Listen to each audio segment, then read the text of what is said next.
It's a beautiful group of people out here today. Let's open things up. So this series was based on a book series, loosely.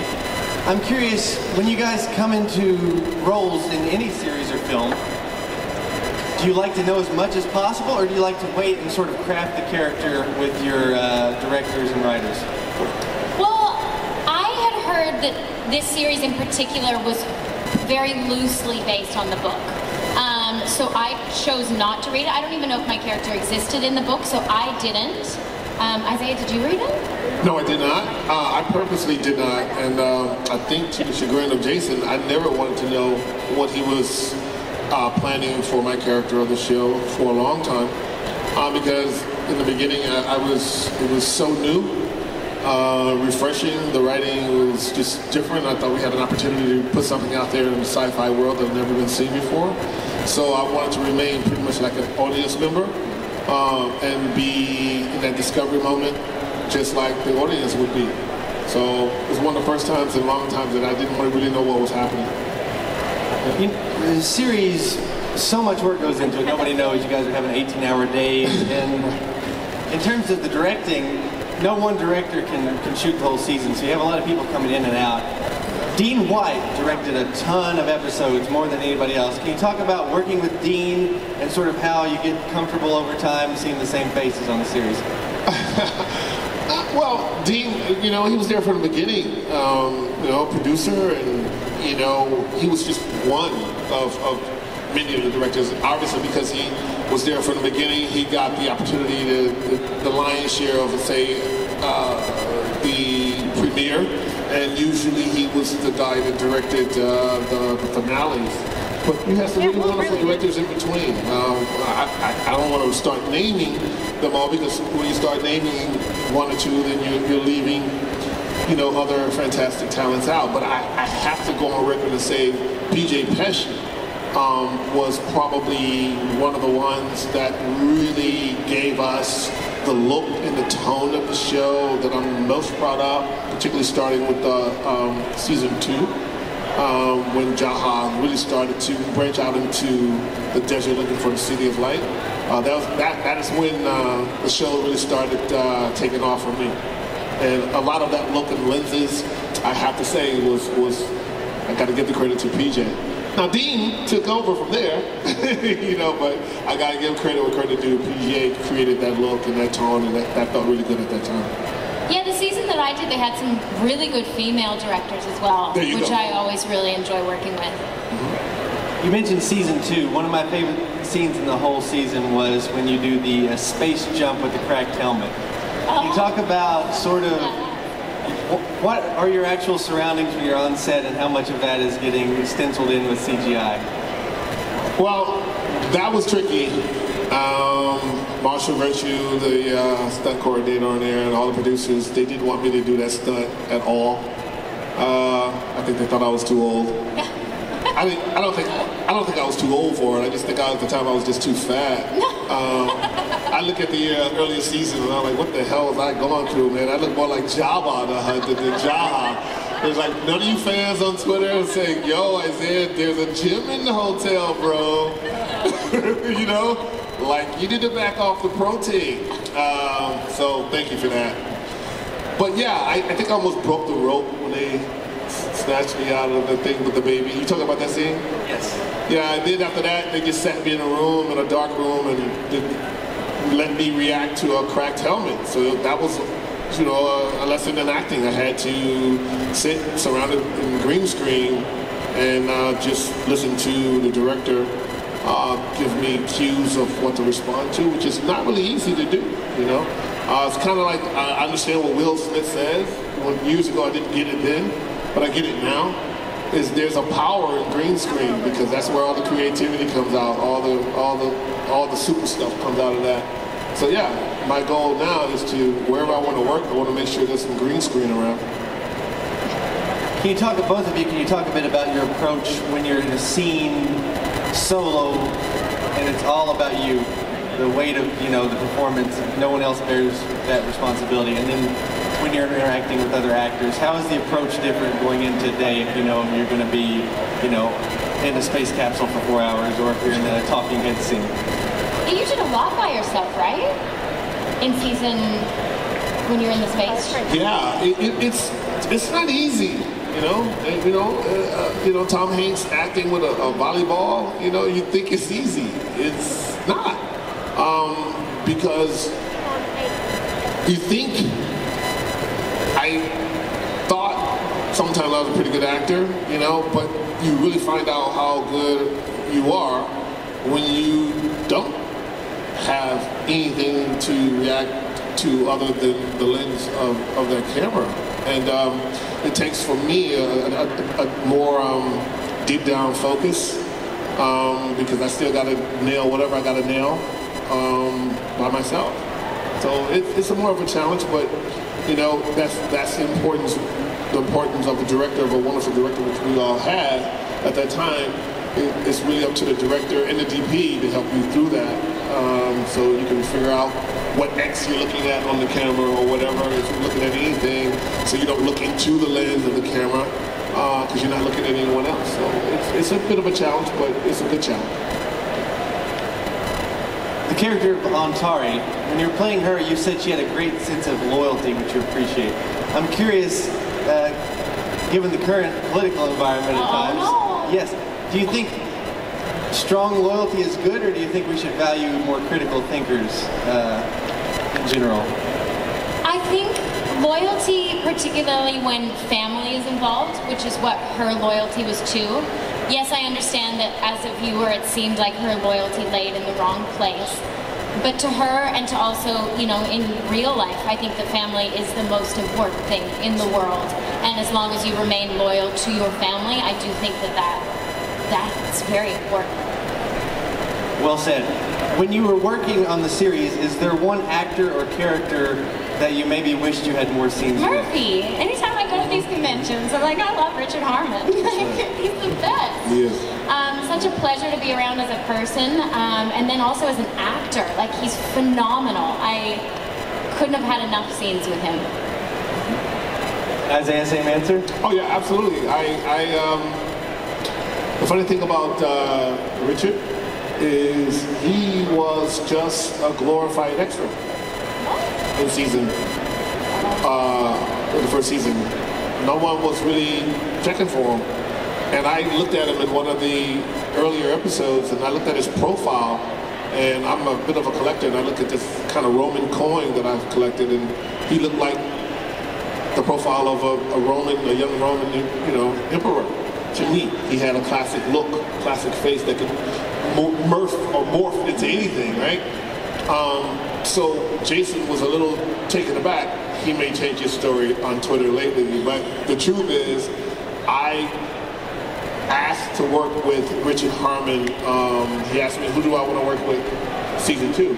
And hands down, no disrespect to anyone else, I said, I want to work with that guy who's playing Murphy. And his response was like, Richard Harmon?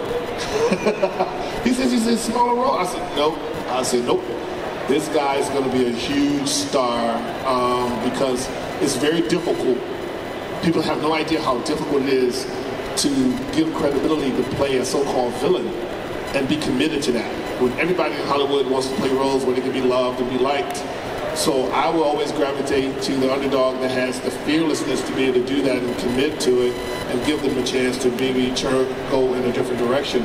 And that's exactly what happened with Richard's character as Murphy from season 2 on. He's now basically considered one of the heroes of the show. So yeah, I had a little bit of something to do with that. Nice idea. Let's give a big hand for that. That's great. Yeah. It's interesting. In today's time, Tom Cruise is very heralded for doing his own stunts on Mission Impossible, and then it's not just action that you use your body, like Rami Malek for the new Queen movie. He had a movement coach. Yeah. Talk about crafting your performances and how that sort of helps inform the character. I found personally that the costume helped. They have such a strong costume department, and when they put you in that gear, and it's heavy stuff, and they give you the props as well, so you have swords and guns and whatever, you feel automatically it helps you get into that sort of character. That's what I found. No, I agree. Most actors work from the outside in. I tend to work from the outside in. What I mean by that is that my wardrobe or whatever I'm wearing informs how I'm going to convey the ideas and feelings and tone of that character. But Rhiannon is absolutely correct. We've had extraordinary vision from the wardrobe department that also is very much part of our character in the show as well.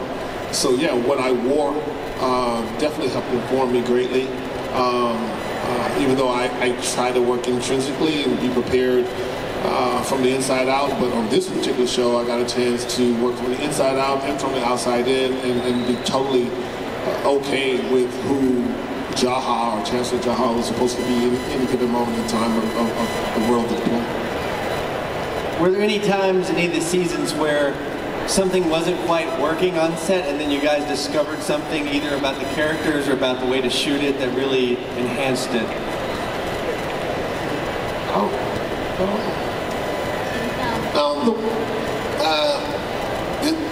I don't know what you know about Vancouver during the winter, but there's something about the GRVD being in the rain and cold in Vancouver. There's something about the mist that just goes through your bones. I stopped after living there 6 months out of the year. After living there for about I just stopped using the umbrella. I would just get my rubbers and just walk through it like everybody else in Vancouver, because this idea, it doesn't rain in Vancouver. It's a chilly, like, Canadian mist, ocean spray that's cold. And if you get, I see some Vancouver people walk around in t-shirts and sneakers and no umbrellas. So I was like, well, if it's good enough for them, I guess it's good enough for me. So I think the weather for me, working at 2, 3 o'clock in the morning during the winter months when it's cold and wet, there's nothing worse than being wet and cold. If you're in the snow and cold, that's one thing, but being wet and cold, it's a different kind of cold. So that's the thing that I remember that was the biggest challenge for me. Your character has a pretty incredible death scene, and I'm wondering the approach to that. His thoughts go to his wife.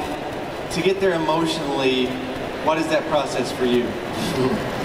Well, that was a tough one. I never thought I would be on a show, personally, where I felt like, I think I've done everything I need to do. I've heard about people saying that. I've heard about people going, oh, I just put myself out of a job. Yeah, cool. That wasn't the idea. I wasn't being selfish that way. I just felt like it was time for Jaha to move out of the way kind of thing. And the best way for him to do that was to come to terms with all the things that he had to do all doing his job. And Jason agreed with that. I got a chance to revisit how I wanted to be with my wife. That was pretty much, you didn't see her. And my son that I lost, I got a chance to deal with that. I got a chance to wrap up a lot of things for the character that I felt really good about. And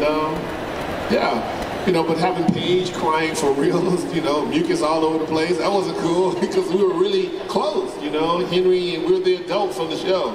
So it's like you're losing this adult on the show. Like, is he really dead? Or is this going to be some crazy dream or something or what? I don't know, but I just felt that, with Eliza and Bob and everybody else, they were coming in so strong. Lindsay's characters, and they're older. They're we had that 5-year jump. So they're no longer children. They're no longer teenagers. You know what I mean? So I just really felt like it was good. It was a good time for Jaha to move out the way and let the rest of these younger actors play. Would you guys be open to either a flashback or some type of hallucination? Yes. It's sci-fi, man. It's sci-fi. Anything is possible. Totally. Which characters are you pulling for that are still? Fine. I want to come back. Yeah, from what I told, they're 125 years in the future. There could be I I hear there's a double of me out here somewhere. You know, there's always somebody that can look like Ontari 125 years from now. There's someone that look exactly like you. Yeah. You know, 125, 300 years ago. So it's like, I'm sure it's possible. Yeah, that's what I think deja vu is all about. Totally. What would be your most rewarding experience at these conventions, if you could name one? I mean, it's obviously meeting the fans of the show and getting to hear their story as well. That's my favorite part. Everyone that comes up has, you know, something that they love, something that they want to tell you, and I do take all those stories home with me, and I love getting to know the people that watch us on a personal level. That's my favorite part. You know, believe it or not, I've been a nerd for a long time, so I love to read, I love storytelling, and that's what I share with all the nerds out here, is that we love great storytelling. And that's the most important. That crosses ethnicity, that crosses political, that crosses all the divides out there. And to see that people actually enjoy coming out to these kind of cons and cosplay for the characters that they love and treasure, that gives them an exit out of the everyday humdrum of reality. That's what I share with them, and I'm happy to be sitting here next to Miss Rhiannon and Fish here to talk about what they want to hear and talk about. So, yeah, that's the rewarding thing to me, is that I get a chance to participate in great storytelling, and it happens to be fun. Yeah. Well, you guys do a great job with your fans, and I know, Isaiah, you've used your celebrity for charity. John Glover, who's here, who's on Smallville, he supports the Alzheimer's Association. Rob Paulson from Animaniacs does a lot of great work with cancer. Awesome. I'd like to give everybody just a big round of applause for everybody that gives back, you know, and uses their name for good. That's really awesome. It's an important thing to do. Awesome. Moving forward, what types of stories are you drawn to tell, and what kind of characters would you like to play? I mean, any kind of storytelling is wonderful. Like Isaiah was saying, like something that can take people out of their reality. I'm a huge fan of television. I just finished watching Sharp Objects, and to be a part of a show that's like that, where while I was watching it, I would turn off the episode and it was all I would think about in my day-to-day life. I would love to be a part of something that like leaves people wanting more and just so completely captivated by the reality that we create within the show. That was a real modest answer. But isn't she a badass? Come on, give her a round of applause. Come on, you know she's hot. I'm already casting her in a graphic novel where I play a former Buffalo soldier, written by, we released it, revealed it at the last San Diego Comic-Con, called Bison. And there's a lot of cool women characters in it, and I'm already saying, right now, I'm in. She's in. Where she gets to see her shooting, horseback riding, archery, the whole things that she's already accustomed to. So yeah, that's what's next for me. I'm putting all of my energy in the short film. Dylan Park is written. We got some really strong investors coming in to get that done. We're going to shoot it in Oregon in the snow. And that would be like the prequel to actual Bison. Again, that is a three-picture concept that's coming based on a graphic novel by Kevin Grevious, who gave us Underworld. He's big in the comic book world, so look out for that. It's all about Bison for me. Even over at my little booth 11, I got the cover of Skill Set magazine, where I'm dressed up as a Buffalo soldier to really sell that and get that story out there. I really feel that telling how the African Americans and everybody that supported African Americans on both sides of the fence in the open Wild West could be a great book into the Black Panther storytelling. So it's real life heroes. And we can see that on your social media, and where else can we? Man, I've been talking about Bison on Instagram, the real Isaiah Washington, on my Twitter at iWashington. Yeah, so if you see me, you know, running around talking about Buffalo soldiers all the time, I can't wait for Halloween, because I'm going to dress up as a Buffalo soldier for Halloween. So it's all about the Buffalo soldiers right now. And everyone that supported them on, you know, both sides of the terrain. I'm told that we have some mics in the crowd for questions. Does anyone see a mic? Because I'm looking. All right, right here. Great. All right. State your name and take off. My name is Mark, and it's my birthday today. Happy birthday! Happy birthday, Mark. Yeah, from a challenge from my friends. Ontari, I love you. I love you. I have a question for Mr. Washington. Your character Jaha is my most favorite in the show. Oh, thank you. Very strong character, very opinionated. But I just want to ask you about your character. Do you think Jaha is a villain or a hero of the show? There are no good guys or good girls on that show. That's what I love about the show. It's beyond Game of Thrones complexity. You have to decide if there's anything in you that you recognize in that characterization. Because sometimes people is like, well, why do I dislike that person so much? Well, it may be something about you that you see that you dislike about yourself, you know. But what I do like about what Jason was trying to create is that everybody was operating for their people.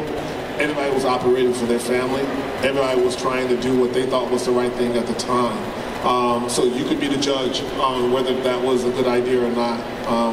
That's something that I think should be very personal for each and every person that's watching. That's one thing I enjoyed the most about the show is that there are no good guys, there are no bad guys. They're just guys and girls doing what they have to do. Fantastic. We're alternating. Name and question. Let's go quickly. I'm Emily, and Emily? so there are lots of highs and lows in the show and emotional ranges. So do you actually feel those emotions when you're in there? Like are you the character or are you acting? Well, I think you feel it for sure. And a lot of the stuff, we were kind of talking about the dark elements of the show. And those are things that are very hard to just sort of leave at the office, so to speak. They follow you home because you are really there and you are really feeling those emotions. You're in that moment. It's you, although you're playing a character. So absolutely, they stick with you and you feel those things as if it were happening to you. Yeah, unless you're chipped. Once you chips, then you're out, yeah. You're not feeling much, No. but as the actor, I'm still getting therapy. Yeah, man. Yeah, I'm still getting therapy. And, you know, it's a good show, but you know, I pride myself on being believable in all the characters, and I don't judge the characters, you know, because I'm not writing them. You know, I'm not walking out here like Jaha. I'm not really, you know. But I think for me, the thing about a character that makes me tick, I've been doing it so long, if it scares me, you know, if it scares me and gives me an opportunity to be somewhere that I've never been before, then I'll go there. You know, for a while, you know.